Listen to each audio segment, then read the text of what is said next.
Hello दोस्तों आज हम बात करेंगे इस वीडियो में असम के राष्ट्रीय नागरिक रजिस्टर यानी एनआरसी की, जिसके तहत आज तकरीबन 40 लाख असम के लोगों पर भारतीय होने या ना होने की तलवार लटक रही है।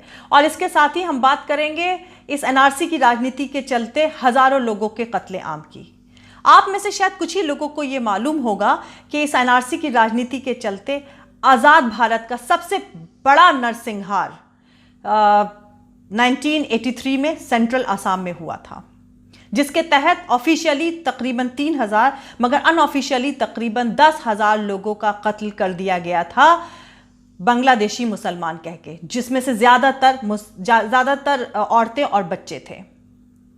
1983 में सेंट्रल गवर्नमेंट की तरफ से तकरीबन 40 लाख लोगों को वोटिंग करने का अधिकार दिया गया था, क्योंकि वो पीढ़ियों से वहाँ असम में रहते आए थे, चाहे उनका नाम एनआरसी रजिस्टर में मौजूद था या नहीं था।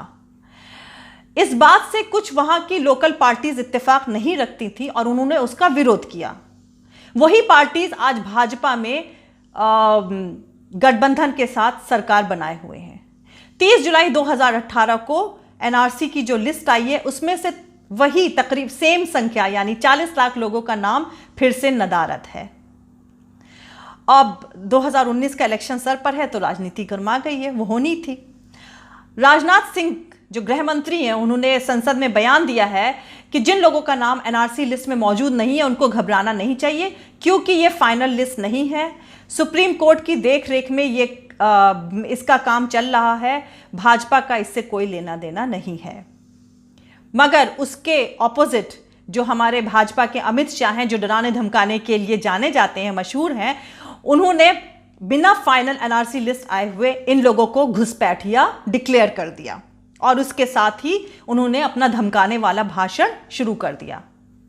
खैर छोड़िए, पर अहम बात यह है कि इस एनआरसी की लिस्ट तैयार होने में जो वक्त लगा वो तो लगा ही, उसके साथ ही आप लोगों की खून पसीने की कमाई के 1200 करोड़ रुपए सरकार ने इस एनआरसी लिस्ट को तैयार करने में लगा दिए।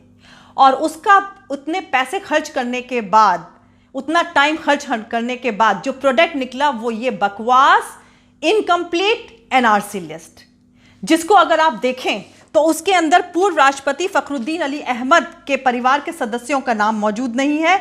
भारतीय सेना में देश की सेवा करने वाले अजमल हक का नाम नहीं है, जबकि उनके परिवार के 3 लोगों का नाम मौजूद है। All India United democratic front के विधायक अनंत कुमार मालो का नाम नहीं है। बीजेपी एमएलए दिलीप कुमार पाल की पत्नी अर्चना पाल का नाम भी मौजूद नहीं है। और तो और असम के पहले विधानसभा के उपसभापति रहे मौलाना अमीरुद्दीन के परिवार का नाम रजिस्टर में मौजूद नहीं है। ये तो सब बड़े लोगों का नाम है जो मौजूद नहीं है। इसके अलावा लाखों लोग ऐसे हैं जिसमें से अगर पति का नाम है तो पत्नी का नाम मौजूद नहीं है, बच्चों का नाम है तो माँ बाप का नाम नहीं है, माँ का बहन का है तो भाई का नहीं है। यहां तक कि तो ये भी देखा गया कि अगर जुड़वा बच्चे थे तो एक का नाम है और दूसरे का नाम मौजूद नहीं है। तो इतना टाइम और पैसा खर्च होने के बाद ये जो बकवास एनआरसी लिस्ट तैयार हुई है, इसका जिम्मेदार कौन है? इसके जिम्मेदार अधिकारी और कर्मचारी को आपके हिसाब से उनके विरुद्ध कार्रवाई होनी चाहिए कि नहीं होनी चाहिए? आपके हिसाब से होनी चाहिए, लेकिन मैं आपको बताती हूं कि होगी नहीं। क्यों नहीं होगी?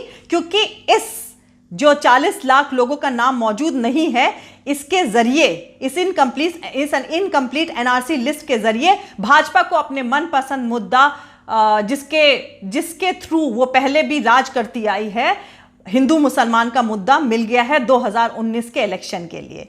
अब 2019 के इलेक्शन के लिए इन्हीं 40 लाख लोगों के जांच के नाम पर राजनीतिक रोटियां भाजपा सेकेगी और 2019 में फिर से सत्ता में आने की तैयारी करेगी। तो दोस्तों, अगर आपको हमारे ये वीडियो पसंद आया है तो ऊपर दिए हुए लिंक को क्लिक करें और हमारा YouTube channel political Tamasha with doctor Arshi को सब्सक्राइब करें। जय हिंद, अल्लाह हाफिज, सत्यमेव जयते।